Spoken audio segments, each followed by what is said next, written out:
Sometimes destiny doesn't always work out in their favor.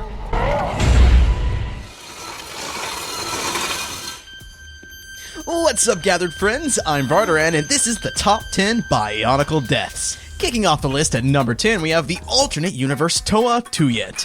While there have been some pretty violent deaths in the Bionicle story, there haven't been many as graphic as Tuyet's in Dark Mirror. In this serial, Takanuva uses the Kanoe Almanac to travel to an alternate reality, where Toa Tuyet has taken control of Metru Nui and created a Toa Empire.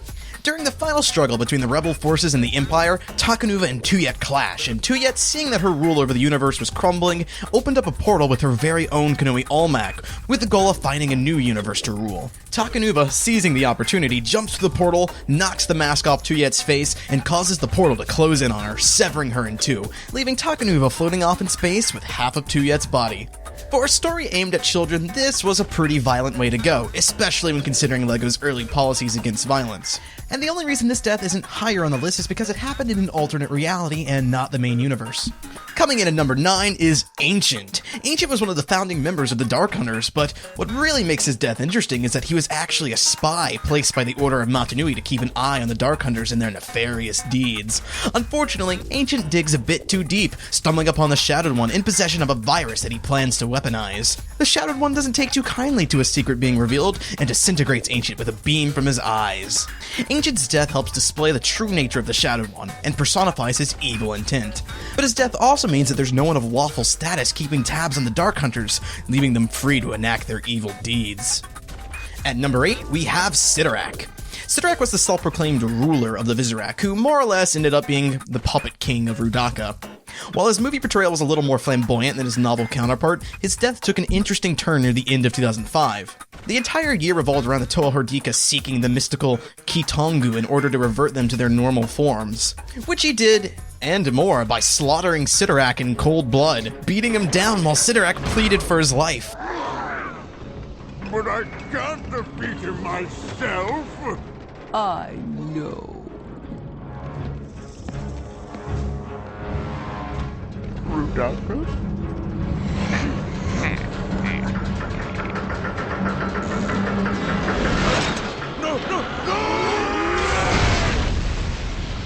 This was the first example in Bionicle with a protagonist actually killing a character off, and the only example of one doing so on screen. While Sidorak might not be everyone's favorite character, his grisly death marked a surprising turn for a kid's toy line. At number 7, we have Careca Nendi Ki. These were two villains that proved to be quite the obstacle for the Toa to overcome over the course of Legends of Metru Nui, especially while giving Tovahleh Khan, who was an already established Toa in his prime, a run for his money, proving that these two were a force to be reckoned with. But unfortunately, that wasn't enough to save them in the end, as they were betrayed by their own leader, Makuta Pterodax, who not only killed them both on screen, but absorbed their power to increase his own strength.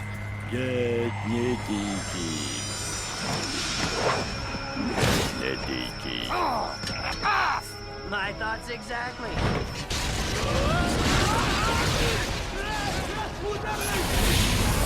Now, join me.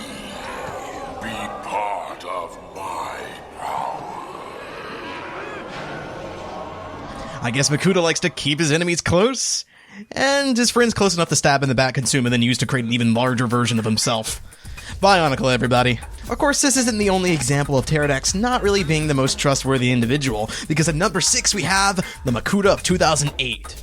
For the longest time in Bionicle lore, it was assumed that Makuta Pterodax was the only Makuta, until it was revealed that Makuta was actually a species with which Pterodax belonged to. Unfortunately for the species, Pterodax didn't really seem to hold his own people to high regard, sending them to Cardinui under the guise that their attack wasn't an invasion, but really just hoping to kill them all off so no one could be around to rival his rule after he took over the Matoran universe.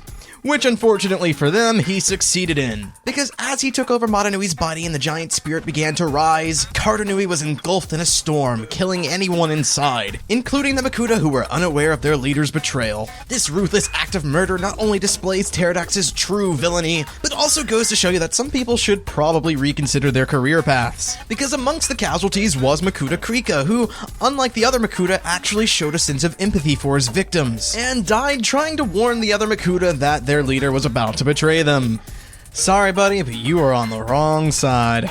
Coming in at number 5 is Tovahleh Khan, whose death was a very pivotal moment for Toa Vakama's growth, giving him the strength to take on Makuta Pterodax on his own and lead the Toa Metru to victory, and in turn saving the Matoran that we would later see growing up on Matanui, with some even becoming Toa themselves. Tovahleh Khan was a mentor throughout Legends of Metru Nui, and even in death helped guide and inspire those around him, with his mask being donated to the Matoran Jala, who wore it with honor and dignity, using it as a major motivator to lead his team to victory after becoming a Toa himself, swearing to one day retrieve it from the being Karzani, who stole the mask from him during their trip to Voya Nui.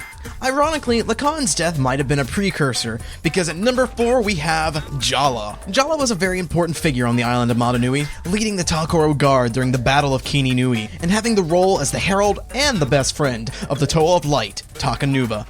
Jala was a no-nonsense guy who put his duties above his own desires, which was put on display as he jumped in the way, taking an attack from the Rakshi Turok, saving his best friend Takua, who after taking Jala's final words to heart, put on the Mask of Light, becoming Takanuva. But fortunately enough for Jala, Takanuva later merged with Pterodax, forming the Takuta Nuva, and used their combined powers to bring Jala back to life. At number 3, we have the Makuta himself, Pterodax. Pterodax has been the main antagonist from the very beginning, the one who's calling the shots, and the one who put Matanui to sleep, hoping to take over his body and control the universe. A plan that actually succeeds for a bit of time until Matanui comes back with his own giant robot to knock Pterodax down a notch. This was the confrontation that we as Bionicle fans have waited for since day one, Matanui and Makuta Pterodax battling it out. The fight comes to a conclusion when Matanui pushes Pterodax into the path of a falling fragment from the planet Aqua Magna, which was home to the Matoran universe and most of the Bionicle story up to this point. This brought an end to the main conflict of the Bionicle story, and finally put the Makuta to rest, as well as fully reforming Spirus Magna and providing a home for all of our favorite characters. This event marked the end of Bionicle Generation 1, and was the final death in the main story. At number 2, we have Matoro. While many important characters lost their lives fulfilling their destiny, none of them had been quite as impactful as the death of Matoro. Matoro had been with us since the very beginning, being one of the very first characters introduced with his role in the Bionicle comic books, alongside his Toa counterpart Kopaka. Throughout his tenure, Matoro left quite the impression, evolving from a common Matoran to a Toa himself, helping his team retrieve the Mask of Life in an effort to revive the great spirit Matanui. But when things came down to the wire, Matoro displayed the strongest sense of heroism, fulfilling his destiny and sacrificing himself to save Matanui. Matoro's death is number 2 because it exemplifies what it takes to be a Toa, and to get the job done, putting his duty before himself and saving the Great Spirit, and in turn, the Matoran universe, from certain death. Remember Matoro, everybody. Remember Matoro. And finally, at number 1 is Matanui. Although Matoro had a great hand in turning the tides, Matanui's death stands out as one of the most defining deaths in Bionicle.